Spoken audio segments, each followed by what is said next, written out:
तो अगर exit poll सही है तो फिर आगे क्या होगा? ममता दीदी का क्या होगा? हमारे भाईजान लोगों का क्या होगा? भाईजान लोग का तो पूरे हिंदुस्तान में जो हो रहा होगा, लेकिन जहां तक ममता का सवाल है, कल शुवेंदु अधिकारी से बात पूछी गई थी कि आपकी ममता बनर्जी के लिए क्या राय है। उन्होंने कहा मैं उनको एक ही राय दूंगा कि बहुत हुआ, आराम कीजिए। देखिए, जहां तक ममता बनर्जी का राष्ट्रीय राजनीति में जाने का सवाल है, वो जब भी राष्ट्रीय राजनीति में थी वो इसलिए थी क्योंकि पश्चिम बंगाल में उनकी प्रेजेंस थी। अगर पश्चिम बंगाल का वो चुनाव हार जाती तो उनकी राष्ट्रीय राजनीति में क्या जगह बचती है। आप ये देखें, पहली बात तो ये कि उनका हिंदी पे बिल्कुल कमांड नहीं, वो दिल्ली आके करेंगी क्या। दूसरी बात ये कि राहुल गांधी ने जिंदगी में पहली बार एक करेक्ट असेसमेंट किया, फर्स्ट टाइम। उनको समझ में आ गया ममता दीदी हार रही हैं, और जीवन में पहली बार उन्होंने ममता बनर्जी पे हमला किया। देखिए, बात को समझे, मैं हर बार इस बात को पॉइंट आउट करता हूं कि राहुल गांधी ने अपने पूरे, इधर आप देख लीजिए कैरियर, पिछले 12 साल में सिवाय नरेंद्र मोदी के किसी पे हमला किया ही नहीं। वो राजनाथ सिंह पे नहीं करते, वो अमित शाह पे नहीं करते, वो जयशंकर पे नहीं करते, वो वित्त मंत्री तक पे नहीं करते। वो दे के थोड़ा बहुत उन्होंने हिमंता बिश्वा शर्मा से किया, पर वहां तो बात फिर आप जानते हैं कि वो पर्सनल एक दुश्मनी की है, तो हम उसको छोड़ दिया जाए तो सिवाय मोदी के वो किसी का नाम नहीं लेते। ये पहली बार उन्होंने ममता बनर्जी पर हमला किया। बल्कि पिछली बार 2021 में जब ममता चुनाव जीती थी तो वो तो इतना सेलिब्रेट कर रहे थे, पोस्ट कर रहे थे, ट्वीट कर रहे थे। बल्कि उनके कांग्रेसियों ने कहा, इन्होंने कहा, ये जो दादा हैं जो यूसुफ पठान से हार गए, क्या नाम, अधीर रंजन चौधरी, तो उन्होंने कहा कि भैया किस बात पे खुश हो रहे हो, हम जीरो पे चले गए। हम ममता के लिए खुश हो रहे हो, हम जीरो पे चले गए। तो ये ममता बनर्जी पे कभी इन्होंने कोई प्रहार नहीं किया, जबकि ममता समय समय पे कांग्रेस को, इन सबको निशाने पे लेती रही है, राहुल गांधी को भी निशाने पे लेती रही। ये पहली बार उन्होंने ममता बनर्जी पे प्रहार किया। कहीं ना कहीं राहुल गांधी को इस खबर मिली कि ना सिर्फ ममता हार रही है। अच्छा, ममता हारने का मतलब आप देखें, ममता हारने का मतलब है कि कांग्रेस दोबारा वहां पे पुनर्जीवित हो सकती है। कल तो मैंने एक वीडियो पोस्ट किया था और आपने शायद उसको रिपोस्ट भी किया, जहां मैंने आपको दिखाया था कि वामपंथी किस तरह भाजपा में वोट डलवा रहे हैं। एक वामपंथियों की महफिल सजी है, उसमें जय राम श्री राम जय जय राम हो रहा है। रामधुन बज रही है। रामधुन बज रही है। तो वामपंथियों को मालूम है कि साहब ममता ने उनको करीब करीब समाप्त कर दिया और एक टर्म और आ गई तो वामपंथ का नाम लेने वाला कोई नहीं बचेगा, कैडर तक नहीं बचेगा। ऐसे में वामपंथियों ने भी इस बार भाजपा को सपोर्ट किया और राहुल गांधी को समझ में आ गई ये बात, इसलिए उन्होंने ना सिर्फ खुल के ममता पे अटैक किया, बल्कि वो मान के चल रहे। अच्छा, ये बात मैं हमेशा से कह रहा हूं कि राहुल गांधी जिन लोगों के साथ मिलकर चुनाव लड़ रहे हैं, उन्हीं लोगों ने तो उनका वोट चुराया है।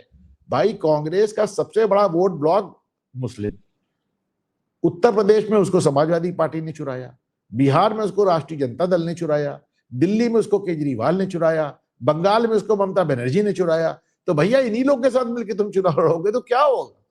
और लेकिन इस बार राहुल गांधी, आप देखिए, केजरीवाल पे भी हमलावर है, ममता बनर्जी पर भी हमलावर है। तो ये एक बार उनको फीडबैक सही आया है। जहां तक ममता का सवाल है, मैं उनका राष्ट्रीय राजनीति में कोई भी जगह नहीं देख रहा, बिल्कुल भी नहीं देख रहा। अच्छा, वहां आरएसएस वाले बंदों से बात कीजिए तो वो कहते हैं कि हमने मन बनाया कि इस बार हम ममता का केजरीवाल बनाएंगे। ममता केजरीवाल बनाएंगे क्या मतलब है? क्या मतलब राज्य भी हारेंगी, सीट भी हारेंगी? तो ये और काफी कॉन्फिडेंट भी है कि ममता हार रही भवानीपुर से। हार रही नहीं हार रही तो समय बताएगा।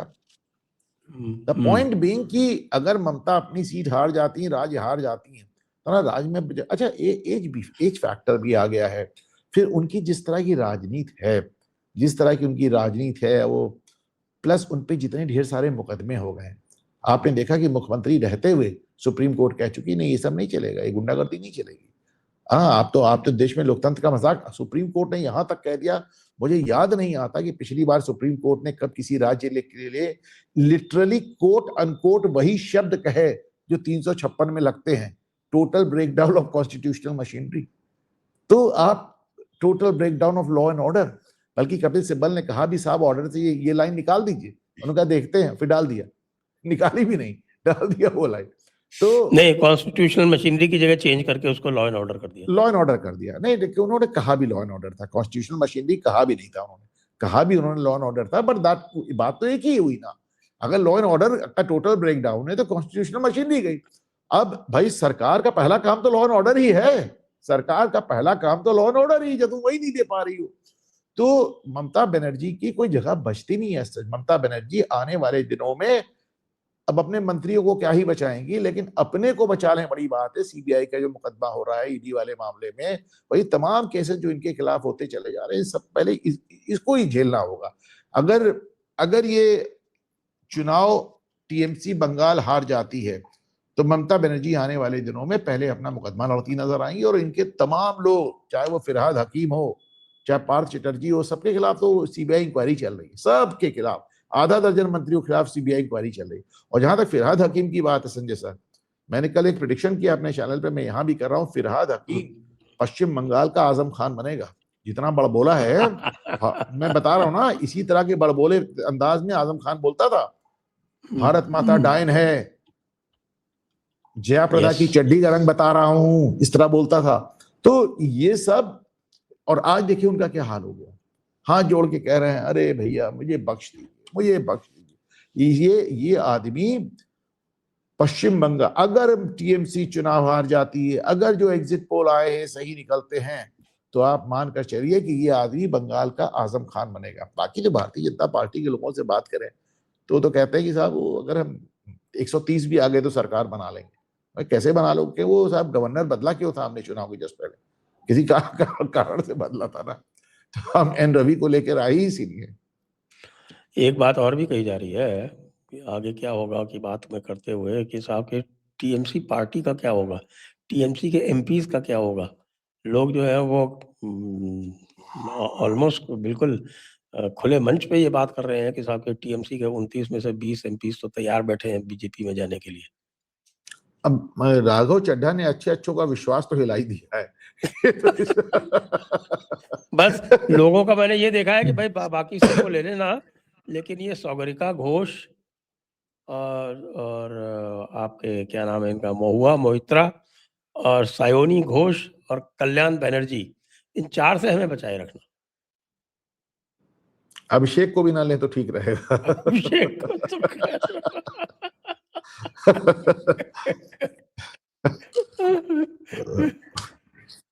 ये कई लोग तो ये कह रहे हैं कि अभिषेक ही पार्टी तोड़ेगा। हाँ देखिए क्योंकि भाई एक बहुत बड़ा अंतर यह है कि अभिषेक ने पिछले 15 सालों में एक मल्टी बिलियन एम्पायर खड़ा कर दिया है। मतलब एक जबरदस्त एम्पायर उनका खड़ा हो गया है, और उनको मालूम है कि असली नुकसान तो उन्हीं का होगा। अगर सरकार जाएगी तो ममता की राजनीति जाएगी और उनके पैसे जाएंगे। तो इसमें कोई बड़ी बात नहीं कि ऐसे लोग अक्सर सरकारी गवाह हो जाते हैं। तो ये कोई बहुत आश्चर्य। अच्छा, दूसरे वो ममता वहां पे फिरहाद हकीम जैसे लोगों से परेशान भी रहे हैं पार्टी में, क्योंकि फिरहाद हकीम ममता पे इस कदर हावी हो चुका था कि वो कहीं ना कहीं अभिषेक का भी बिल्कुल लोड नहीं लेता था। देखिए, फिरहाद हकीम को जो कोलकाता का मेयर बनाया है इन्होंने भद्रलोक के दिल पे गहरी चोट की ममता दीदी ने। क्यों की? जानबूझ के की, अपने वोटर ब्लॉक को पक्का करने के लिए और उनको एक प्रकार से अपीजमेंट का अल्टीमेट प्राइज देने के लिए की।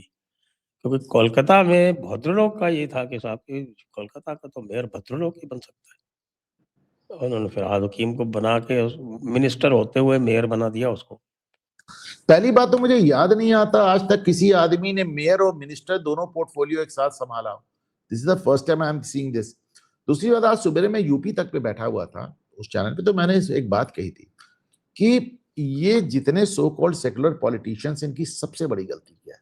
इनकी सबसे बड़ी गलती है ये जो ओवर अपीजमेंट है। कारण समझिए भैया, मुस्लिम वोट तुम उसी को मिलेगा जो भाजपा को हराता हुआ नजर आ रहा है। इसके लिए आपको मुसलमानों की इतनी तुष्टीकरण की जरूरत ही नहीं है। जब आप इतना तुष्टीकरण करते हैं तो आप हिंदू वोट बैंक को नाराज कर देते हैं। जैसे अभी आपने कहा कि कलकत्ता का जब आपने मेयर बनाया फिरहाद हकीम को, तो भद्रलोक को दुख हुआ। भाई मेरा मानना है कि अगर तुम भाजपा से लड़ने की पोजीशन में नजर आ रहे हो तो तुम कुछ करो ना करो, तुम्हें मुस्लिम वोट मिलेगा। अगर तुम नहीं नजर आ रहे हो तो फिर तुम ओवैसी ही क्यों ना हो, तुमको नहीं मिलेगा। As simple as that.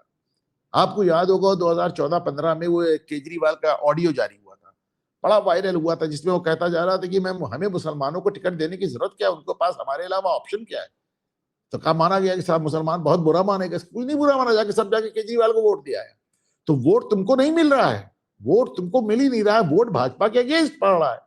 तो इस जब एक बार आप जान रहे हैं कि भाई भाजपा के अगेंस्ट वोट आपको मिल रहा है, तो आपको इतना ज्यादा तुष्टीकरण में जाना क्यों? अगर आप ना भी जाइए, अब देखिए अखिलेश यादव ने यहाँ पे उत्तर प्रदेश में कुछ चीजें शुरू की, जैसे वो जो जब वो ईद पे जाते थे तो मुसलमानों से ज्यादा मुसलमान बन जाते थे, सफेद टोपी और वो जालीदार रुमाल और भगवान जाने क्या क्या। तो अब वो सब करना उन्होंने छोड़ दिया है।